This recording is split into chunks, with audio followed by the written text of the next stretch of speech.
ശ്രദ്ധിച്ചാൽ അറിയാം, ആവർത്തിച്ച് നമ്മൾ മനസ്സിൽ പറയുന്നൊരു വാക്യമുണ്ട്. നമ്മുടെ ജീവിതത്തെക്കുറിച്ച് നമ്മൾ തന്നെ ഉള്ളിലെപ്പോഴും ഒരു പരസ്യവാചകം പോലെ പറയുന്നത്. ജീവിതത്തിൻ്റെ ടാഗ് ലൈനാണത്. നമ്മളാകുന്ന ഉൽപ്പന്നത്തിൻ്റെ സ്വഭാവം അതിൽ നിന്നും പറയാനാകും.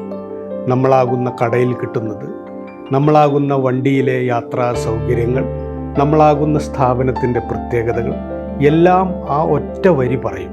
നിങ്ങളെക്കുറിച്ച് സ്വയം തോന്നുന്ന 10 വരി എഴുതണം. അവ ചേർത്ത് വെച്ചാൽ സ്വന്തം ജീവിത സിനിമയുടെ ഏകദേശം ഒരു കഥയാകും. അതുപോലെ ദിവസം പലതവണ മനസ്സിലേക്ക് വരുന്ന ഒരു മുഖമുണ്ടായിരിക്കും. പല പ്രാവശ്യം ഓർത്തുപോകുന്ന ഒരു ദൃശ്യമുണ്ടാകും, ഒരു സ്ഥലമുണ്ടാകും. അതെല്ലാം ആവർത്തിക്കുന്ന ഒരു വികാരമുണ്ട്. സങ്കടം, സന്തോഷം, പ്രതീക്ഷ, നഷ്ടബോധം, പ്രണയം, പക.